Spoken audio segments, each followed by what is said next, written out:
Hey everybody, welcome to another edition of Persuading for Profits. My name is Brent Hoodenpyle. I got a special guest here with me today. This is Mr. Joe Piciacchio from up in the Ohio area. Joe, welcome to the show. Brent, thanks for having me, man. Yeah, thank you for doing this. By the way, so right now I'm in Texas. Today it was beautiful. It's like 60 degrees. What do you got up there? You know, it was warmer for us. Usually we've been in the 20s and 30s, but today it was probably in the 40s, but rainy. So trying to make a little headway and get out of that super cold stuff. Spring is rapidly approaching, hopefully for Oh, everybody. thank you, Lord. We can't wait. Now, Joe, so Joe has an interesting story.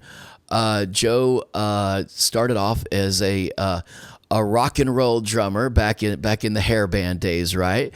That's And correct. and then made his way into sales. And part of this podcast, we're talking about, you know, not only just what radio advertising is really the focus of it, getting more advertisers for radio. And we've talked about different styles of advertising and marketing with radio commercials, whether it be branded advertising or direct response advertising.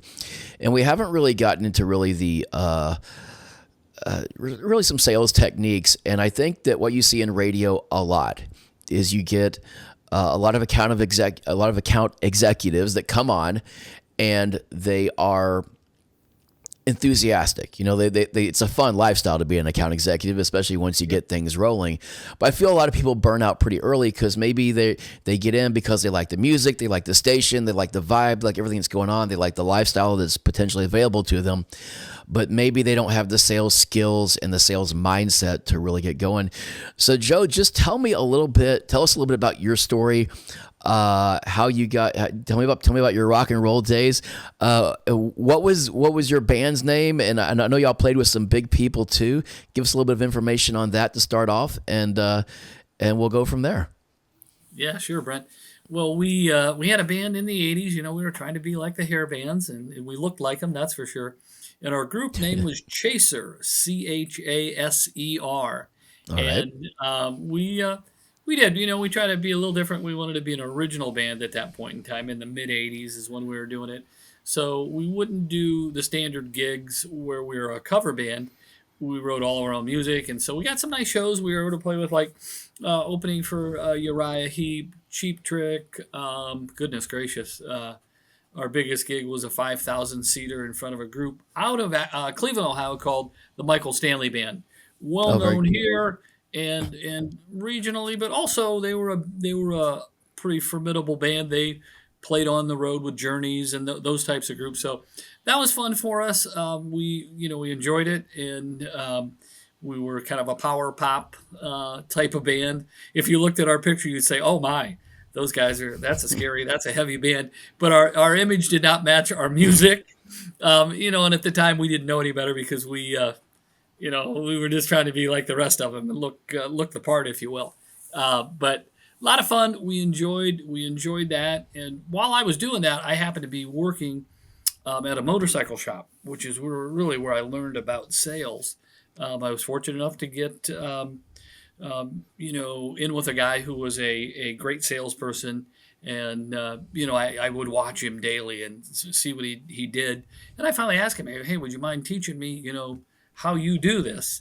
Because I was working as the person that did the finance. If you bought the bike, then Hmm. you'd come see me and I'd get you a payment and you could, ride home that day. So that was something I learned from a guy by the name of Captain Kirk was his name. Really, really taught me a lot. And in the meantime, I was also playing in the band, and so that was a busy time in my life.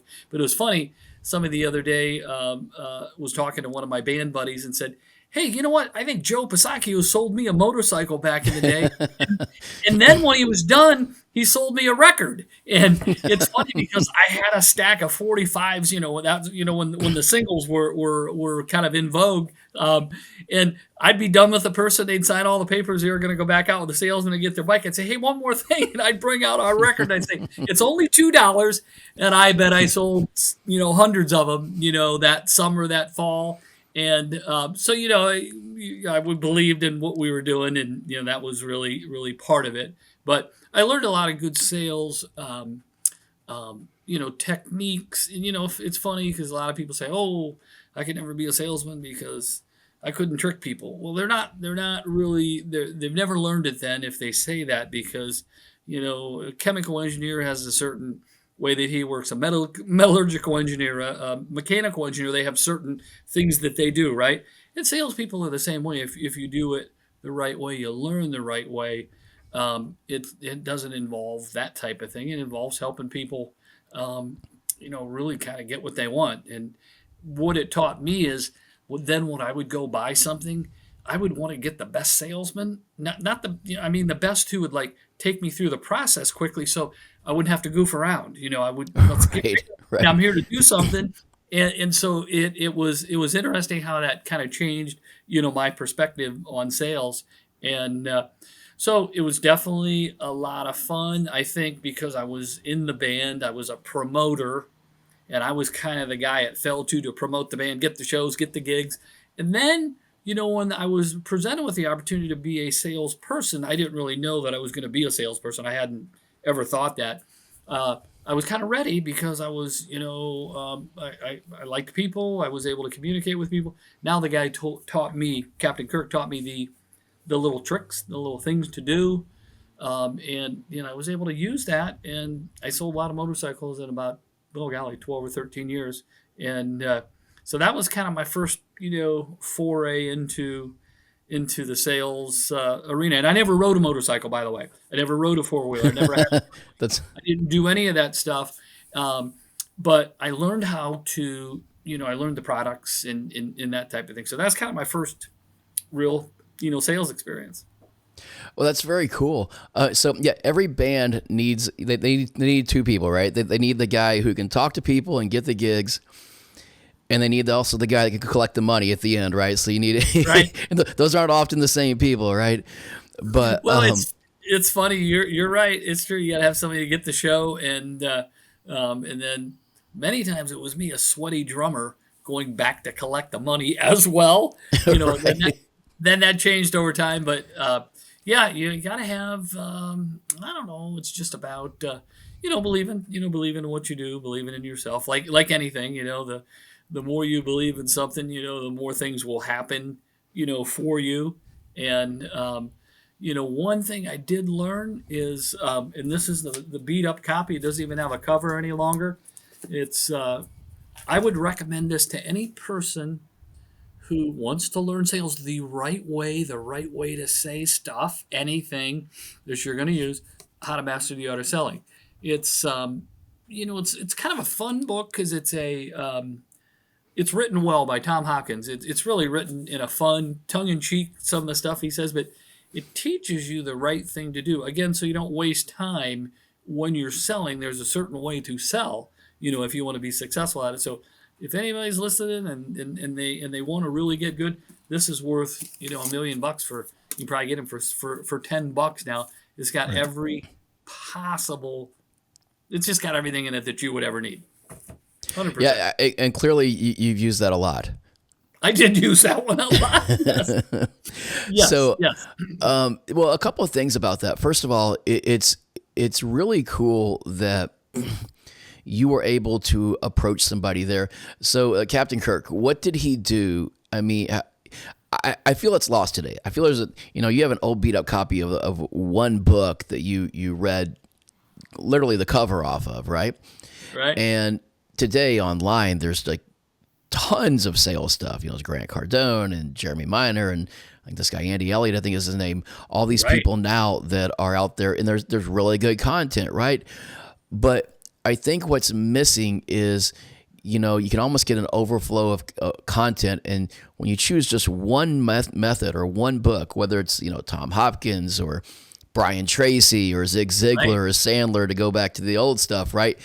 You're almost better off just by finding one thing and really digging into that way and mastering it. I feel there's a lot of overload now. I mean, did you get that book right away when you started selling? I'm just curious. Well, when I asked Captain Kirk to help me, he said, "Yeah, I'll help you if you'll listen to me. Here's what I need you to do: go out and get this book." 'Cause Wow. that's how he had learned it. So I did, And at first I thought, this is kind of hard to understand. But then the more I read it, the more I got into it. And I think there's kind of three types of books that I feel help people. And one is like a people person book. You want to learn how to talk to people. So read Dale Carnegie because he's, how to win friends and influence people, how to use people's names, how to give people credit, all those things that help you become friendly and connect with people. There's other books like the Greatest Salesman in the World, but that's more of like an inspirational thing. So if you need kind Right. of inspiration, for me, I was excited about doing it. So I didn't really need any of the inspiration. I could talk to people, but boy, I did not have any technical knowledge at all. And so this book to me is like the technician's book because it told me how to say it exactly and, using my personality, obviously, but it told me what to say. And so for me, that was great because when somebody would come in and they'd be sitting looking at motorcycles and, they'd ask me the question, "Hey, Joe, do you have that Honda Shadow in blue?" And I'd say, "Man, would you like it in blue?" I would do that instead of saying, "Yeah, I got it blue, red, yellow, green, purple, and white." It didn't really Right. get me anywhere. So I was taught to try to kind of funnel it down so you weren't wasting a lot of time. So I would suggest that book to anybody that wants to learn really the way to say stuff, and again, it's not trickery. It's just, again, the correct and right way to get there, faster and help the person that you're working with really. Yeah, and that's really interesting. I think people are scared of books like that because I think they fear that it's gonna make them sound salesy, or Right. but when you're trying not to sound salesy is actually when you sound the most salesy. I think it's kind of an ironic thing, and like you said, it speeds up the process. You know, Right. it gets why are they asking you if they want that in blue? Right. I never thought of it that way about, hey, the good salesman is going to get me what I want and he's going to speed up the process, and that's really good information there. I really like that. And the other thing too, I feel that I hear this a lot, and I think it's true. I feel that most salespeople today are customer service people who Right. maybe they'll write up the order once if the people are ready to buy. But to your point, I don't think they know a lot of the things in that book or other books that can guide the conversation toward a sale. And it's like, again, my kind of pet peeve is like salespeople today are really good at answering questions, but they're not good at asking questions, right? So the Right. example you just gave there is you took a question that you could have answered and shown off your product knowledge, but instead you kind of turned it back on them and directed the conversation, let them actually direct the conversation to where everybody wanted it to go.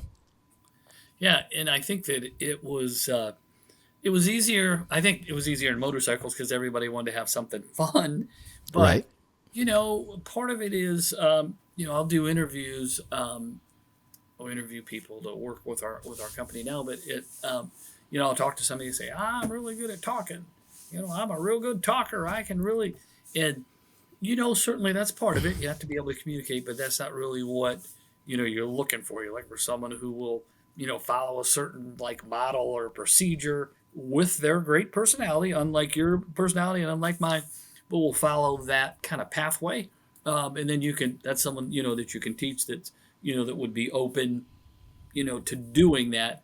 Um, like you said, a lot of people can take the order, but it's about getting that person to say that's what they want to do because they're there for a reason. I think somebody comes in for a reason. So if the guy says, "Hey, can I get that bike for $10,000 today and take it home?" Man, my question would be, "Shoo, if I could get it for you for 10,000, would you ride it home today?" In other words, yes, I'll do it if you want to do it, but I don't want to go and see if I can do it. And then you're not real sure. So help people get there quicker. Um, Helps you get there quicker, and it's just a lot less frustrating. I remember when my daughter was buying her first car. She got a Mazda. I think it was a Mazda 6. And so I went into the sales guy, and I had met him before. And so I liked him really a lot. He was a really good guy. He was from a local town here. And I went and I said, hey, I said, we'd like to buy that Mazda 6. We've looked online at the prices, what the invoices we think they are. Here's what we'd like to do today. We'd like to take that invoice price, put $500 profit on there for you, and then add the tax and title. If you could do that today, my daughter she'd take it. I'll co-sign for it, et cetera, et cetera. And he looked at me and he goes, oh, well, shoot. I've never had anybody say that. And I goes, well, it's okay. I want you guys to make money, but I think that'll be a good deal for me too. Went in to see his boss, came back out, done deal. And so we talked about it later, he and I became friends with this guy. He goes, that's just an interesting thing. And I goes, well, it's better than kind of going back and forth. And I know you got to keep the lights on, and I know you have to make commission so you can feed your family. So, this is the reason why I said that. And guess what? Your time's valuable, and so is mine.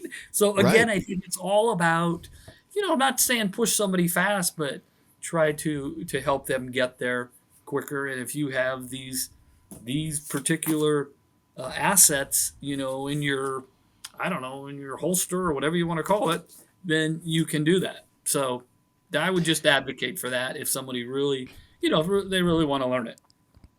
Yeah, and I think what you've revealed here is that not only having the right questions, but it is having the finesse and style to deliver them in the right way. You can come across as too pushy, and maybe that goes back to the Dale Carnegie stuff of just kind of getting a good idea. I assume that you were always a natural at dealing with people. Other people might not know how to do that in the sales mode. And I think they're afraid sometimes of coming across as maybe pushy or confrontational or adversarial, instead of working alongside people. It sounds like you always took the approach of, hey, let's do this together. And for example, you knew what people wanted. They want a motorcycle. They want to have fun, right? I mean, people selling advertising to a business owner, they also know what they want. They want clients, they want customers, they want all these things too. So once you know that, you can kind of start getting, I think, toward the goal easier. But was it always naturally easy for you to talk to people? Has that always been your personality type? Well, I was just kind of a fun person, and I like to have a good time. So I felt it was easier for me. However, I had to learn the things. I had to learn the Dale Carnegie things about, hey, why do you use someone's name, Brent? Well, they like to hear their own name. I would repeat that. Now, I don't mean to the extreme. Every sentence you end it with Brent, or every when I talk to you, but just people like to hear that. And people like to get credit for stuff, and they like to have things to live up to. So if you learn those things too, let's say you're not so good with people that way. Man, I'll suggest that book 100 times, and there's probably a ton of stuff out there, but it's written in 1937, I think. And some things don't change. Principles don't change. I know there's different, we're in a different, century now, and maybe every decade something changes. Principles, however, I don't believe change. No, human nature really that's what they doesn't. are. Yeah. No, I think you're absolutely right. And I think people discount that book at their own peril. It's really a great read. I remember reading the foreword to that book when I read it, and he said that the book was based on a talk he gave, like at the Chicago YMCA or something, and Right. and he said it was packed. He gave the talk, and people were lined up out the door because everybody to this day still wants that information of, how do I talk to people? This person has something I want. I need to, whether it's in sales or in life or in just trying to, talk to people and convince them of things. And those basic skills never grow old, and that maybe that's the AI human difference. I don't know what the story is there, but Right. Neither do I. yeah, but the more you can master those few basic things, and they're not difficult. When you were starting off, though, I think this is a thing that a lot of salespeople shy away from, is that they, it feels awkward. saying the lines. It feels awkward using the principles if it's something they've never done before. What was that like with you when you were just learning sales, and how did you overcome that? Well, and because you're not used to saying it a certain way, so it's about practice. Just like playing the drums. I try to get a half hour in each day because I know when I go to band practice, if I don't, maybe my tempo's off, or I'm just not smooth. So it's the same thing with that. If you're using the words, and they're very easy to use, however, you have to practice them. You've got to be able to they got to flow. If it sounds like a canned pitch or script, you're in trouble. With the knives, as an example, doing the cutlery demo. You have to kind of let that roll off. You can't just make it sound like you're reading from a script. And so it's like practice. It's like anything. Practice it, drill it, rehearse it. If you do that, you will get better, and you'll have less fear, I think, when you do go in as a salesperson to whatever you're doing, or cold calling, or whoever you're calling on. You'll have a little bit more confidence when you get in there, and likely you'll have more success. Yeah, and Joe mentioned the cutlery business. I used to work for Hessler Worldwide. We would do the knife demonstrations in Sam's Clubs and BJ's wholesale clubs and all that. And I like that better because I'm the type, and I've worked at other places too that had good selling systems. And that's what I always like. I was like, I don't want to go in there and reinvent anything. Right. I want something I can plug into. I want something that's been tested. I want something that's been proven. And kind of, I think when you're first owning it yourself, you kind of got to be observational about it. Okay, I said that. It's kind of like the old, the crocodile hunter. He's like, man, that snake's really mad at me, right? He wouldn't take it personally that the snake got mad at him or whatever, or the hippo's charging him.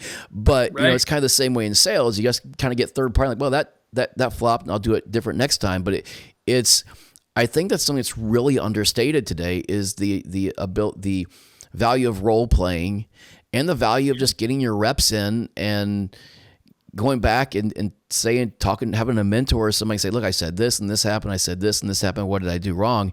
And then being patient enough with yourself just to go out there and do it again the next day. There's no doubt.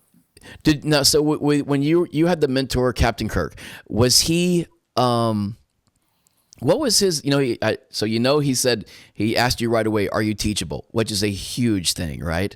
Right. You can't work with somebody who's not teachable. He told you to get the book. What was his process then after that? Did you just kind of shadow him around and watch him? And then, Yeah, I think mentoring is a lost art these days. Yeah, no, I definitely I shadowed him. I didn't know what a four-stroke engine is versus a two-stroke. I didn't know a two-stroke you had to mix the gas and the oil in the dirt bike, and I didn't know a four-stroke was just the regular engine. I had no clue, and I didn't know a four-wheel ATV from a two-wheeler. I just knew nothing. I had zero. I came in there with zero knowledge, so that was part of it to learn the product, but. I would suggest anybody who's out there, if you can find somebody that is, doing it like you want to be able to do it. I mean, I know if it was me and I was starting out, I'd say, hey, do you mind if I pay you to come out and watch what you do? Because it's going to help you tenfold. Nowadays you can videotape, so we'll videotape people doing the demo. If you don't do a videotape of yourself, you won't really know how you sound. You won't know how you look. Sometimes you'll look at yourself and you say, did I really make that expression, or did I really say that, or does my tone of my voice really sound like that? I got to change some things. So if you're a salesperson, I strongly suggest videotaping what you do, what you say, so you can watch yourself and refine it. And that's something that is a lot easier because we got these bad boys nowadays that Right. we can use. We didn't have those back in the 80s or even in the 90s. So that's something that someone can help themselves very easily with, because once you watch yourself, then you'll know that I'm great, or golly, I'm terrible, or I'm really great here and I'm really bad in this spot. You can fix it. Yeah. Just lost my headphone piece here. What was, I agree with you 100% on that. I mean, the best, that's where you get to take the objections that you heard and be the customer and try them on people that know better, that have the experience and the knowledge, and they can help you out with that. What have you, when you were selling, I know you mastered that whole book. What were some of your did you have favorite go-to questions that you found yourself using over and over, in the sales presentation to either probe for pain a little bit or create a sense of urgency or, get the prospect out of the neutral position and get them into the place where they were wanting to buy? Were there like certain questions that you found that, man, you relied on those over and over? Well, I did it in a nice way. I was kind of a soft sell. I didn't really try to push anybody, but my big thing I'd say to somebody who was just kind of waffling, they weren't sure, I said, hey, look, are you going to be riding with your buddies this weekend with that motorcycle because you love it? Or are you going to be sitting at home while they're out, doing it and getting it done? And sometimes that would get people off. No, I want to ride with my buddies. And sometimes their buddies were with them, so they'd be pushing them. And then you'd have the people come in and they'd say, I really like it. Let me check with my wife. And I'd say, that's perfectly fine. That makes good sense. Here's what I'm going to suggest to you, because I don't want you to get mad at me. I think you should put a couple $100 on it tonight. We write the deal up subject to wife's approval. If she says, no way, Jose, and she's going to kick you out of the house, come back in here, I'll hand you your $200 back. What that does is that holds the bike while you check with her, and I can't sell it to somebody else. And sometimes they do it, and then there'd be those times where they'd say, no, it'll still be here. And then they came back the next day, and she was good with it, but I said, sorry, somebody else sold it. And then they'd get mad. So I always prefaced it with, hey, I don't want you to get mad at me, and this is why I'm going to ask you to make me a deposit today. So I tried to do it in a soft way, but be honest with them. There are 5 other people here that could potentially sell the bike. I can't put a hold sign on it because you have to check with her, because somebody could come in tonight and, buy it and take it home. And so that would be it. I would, if somebody didn't have money, I remember taking, I don't know. I think we took a watch one day for a deposit, or whatever you could put down to hold it, we would do it in a good way. But you'd have to, if it was like subject to the wife's approval or something to that effect, or I got to make sure I can afford the assurance. I'll check with my guy tomorrow. We would do that. You'd have a certain amount of time. But I would just always tell people, look, you already have your fun thing. You already have your important thing, your car you drive to work with. You got to have that. You don't really need the motorcycle. You desire it. You don't really need it. But, if you're going to go have fun, go ahead and do it, because your friends are standing over there and they want you to. So I would use that in a lot of cases. Most of the time at work, I sold a lot of bikes, and I didn't have to push. I did not have to push hard, because it's not in my kind of like my makeup DNA I don't want to force somebody. Right. And that's why I like the knife demo, because it's like, hey, it's all these things. It's guaranteed. You're paying Sam's, you're paying BJ's, and you're going to cut food today for your family. So, it's pretty practical. So using those kinds of things to be persuasive, as opposed to, we're going to run out of knife sets and we won't be here tomorrow. Well, you just started today. You're going to be there for 10 days. So you've already lied to the customer, which gives all of us a bad name as salespeople, because it's not true. And don't say something that's not true, because that hurts the whole group of salespeople in the world, is what I would say. And that's really good. I mean, so the principles that I heard at play there were kind of fear of loss. Hey, your buddy's going to be out doing this, and you're not going to. I mean, in radio sales, you could say, hey, how much longer do you want to drive down the road and hear your competition's commercials on the radio and not yours? Good one. People do, and that book is great for that reason that you just mentioned. People don't know how to handle the be back. I'm just calling to get information right now. I don't, and anything you can do with any sort of fear of loss, any sort of fear of, competition, I guess, is very powerful. And to your point, you did that without lying. I think most people are resistant to even a career in sales because they think they got to compromise themselves. They think they got to lie. They think they got to promise things that aren't true. And that's really not the case, right? Yeah, no, it isn't. It's important to, it's easier to be straight up because we had a saying in our motorcycle shop, a bad deal never gets better. If it starts out bad, chances are it's never going to get good again, Right. and so don't start out that way because you're going downhill. So it's the best way to do it. And you can't get every sale. It's not possible. The guy's going to go down the street, maybe find the same thing and get it somewhere else. But, by and large, if you stay focused on saying the right stuff and using honesty, it'll get you a lot further ahead. Absolutely. So, what are the 2 or 3, and maybe they weren't sales techniques, but from Captain Kirk? Was this guy a lot older than you? No, he was actually younger than I was. Yep. Really? Oh, Yeah, very he cool. sure was. Yep. So, what were some of the maybe the 2 or 3 biggest takeaways that you remember learning from him? Well, all I remember is when I would watch him, there were like 5 salespeople, but by mid morning, maybe 1, 2 o'clock, he's already sealed 5 deals, taken deposits, and no one else in the place has done anything. And so I'd watch him do that, and he'd get on the phone with his wife, and he'd be eating his bagel, his mid morning bagel, or whatever, and he'd tell her, "Yeah, I've got 5. Okay, I got to go." And so he was just committed to getting people involved and getting them tied down with even if a small deposit so that he could see if he could get them approved. He didn't take long to close deals because he was saying the right stuff. He wasn't a chatterbox.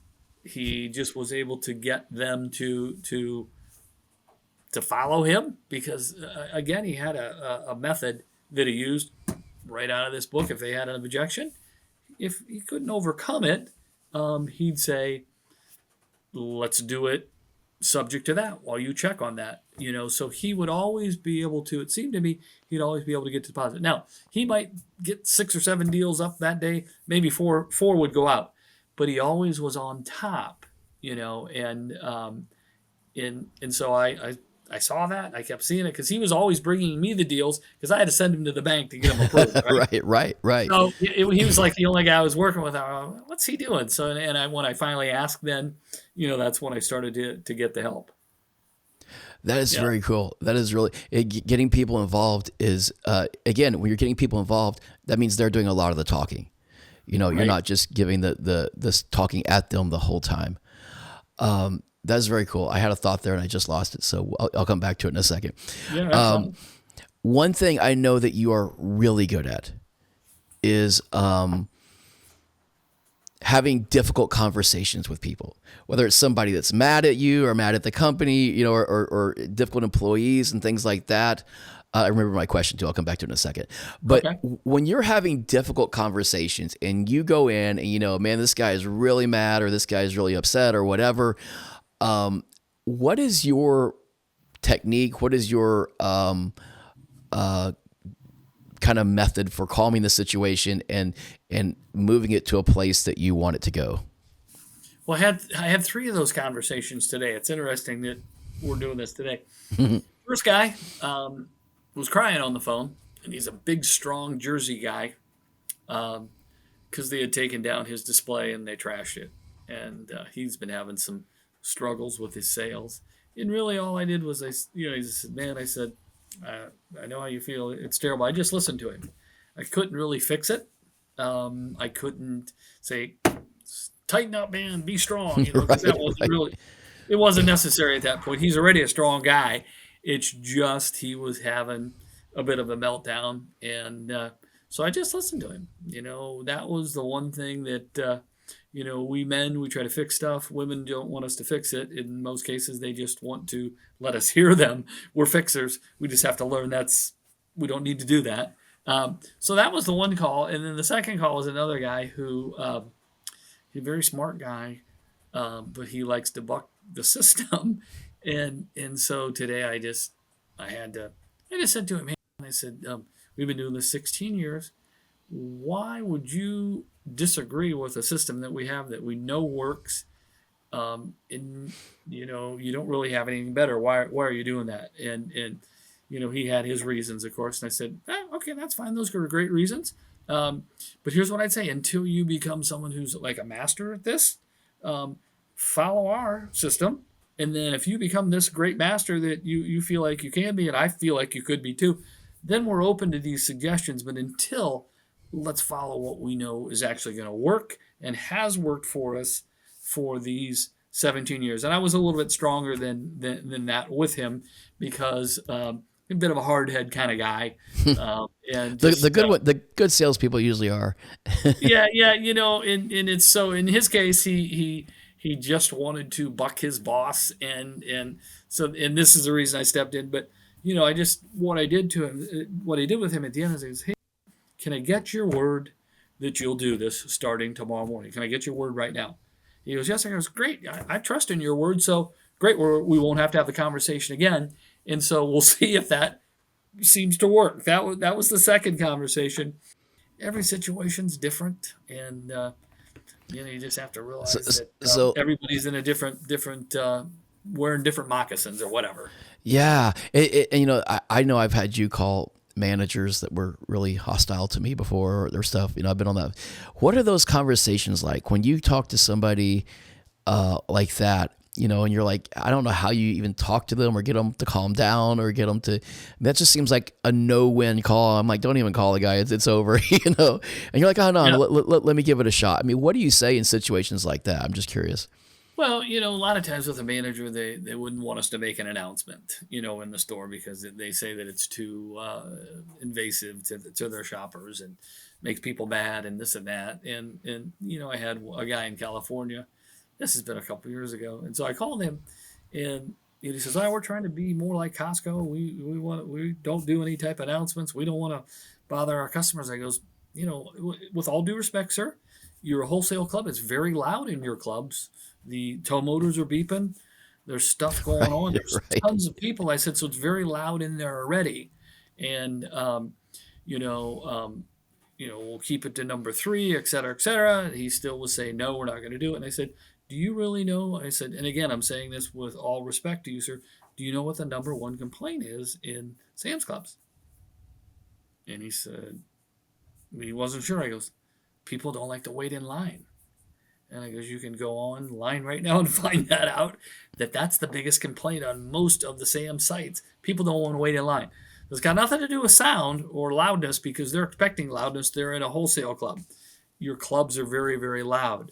And anyhow, long story short, we were able to get a little slack. That's a very good story. That's very good. Yeah, and the best way to do it is a lot of times, sometimes we'll have guys go and say, hey, we're here. We pay for that spot. Well, really, we don't. There's no real agreement. The manager of the store is the boss. And so I usually will just say to a manager, hey, if you get us over here, we'll probably be able to make 10 grand for you in your register. If you put us over here, probably do less. I guess you'd probably like more. Could you give us a shot over here? And then I had a young manager one time. It was in Minnesota, I think. And he had a regional, Brent, and I don't mean to go long here. Go ahead. Do you need to break in? No, my background just fell. Excuse me. 1 second. Oh. 1 second. I like it. That's a good looking background, man.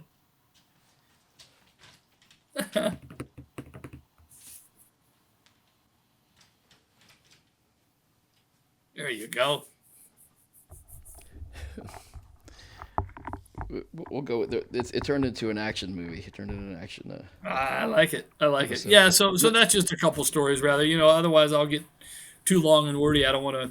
No, those are very good. I remember my questions from earlier, and that to all that point, I like the system just because. And that type of selling, because I'm not good at thinking on my feet. I'd like to have that, and especially as somebody that's new, I think it's something you can really do is just imitate, somebody that's really good, and do as much as you can, and then over time you'll make it your own. But there's a thing is, not being afraid to say the lines. Some people shy away from the line, and they'll change the line, and that's when they sound salesy. It's when they come across the wrong way. Um, and I always liked the system. I always liked, when I was out there, I would really not try and overcome objections because I talked for 10 minutes. But when people did have an objection, I would usually just try to hit them with a story, and I'm a big believer in stories. I don't know about that, but I had a chef come to me last week. He owns a food truck. He used these knives for a year solid. That's a commercial kitchen. He needed some replaced. He came in, we replaced them. Something like that. You know what I'm saying? So it's just a story that takes the pressure off of everybody. It's non-confrontational, and it really helps you. I think radio stations, I really think should just have nothing but a collection of stories and case studies of these are the people we help. I don't know about that, but this guy did this event with us last year. He promoted it and he got these kind of results. And so that's my whole thing with that. As far as you were talking about the motorcycle store earlier. What about, and you were talking about the guy that would have 5 sales in the book by 10 o'clock and everybody else is still just struggling, right? Did he have, and do you have, as you go into the day, goals? Is your goal to get sales, or is your goal just to go through the process and do everything that you can to get the sale? I mean, you personally, when you were out selling, and also, what about just having expectations too of yourself and of others as a sales manager? Well, here's what I would do, and Kirk taught me this as well, and I learned it, and we refined it with the knife thing. I can say, hey, I want 50 sales, or I want 100,000 in sales today. Instead, say, I'm going to talk to so many people today. I'm going to do so many demonstrations today. So I say, results don't matter, and somebody will look at me and say, well, what are you talking about? Well, they matter. I know they matter. They really do. But really, what matters more is activity. So if you do the activity, and you're pretty decent, you know your script, your demonstration, you're going to end up with a result. It's going to happen. But if you focus just on your result going in, I got to have 50 today, or 60 today, or 20 today. If you focus on that, I think that's the wrong way to approach it. I think the right way to approach it is, hey, I'm going to go in, I'm going to start, I'm going to do all these shows, bang, bang, bang, bang, bang. And then at the end of the day, I'm going to have this in my hand, whatever it is. So activity always, to me, trumps the result. Results will always end up if you do the activity.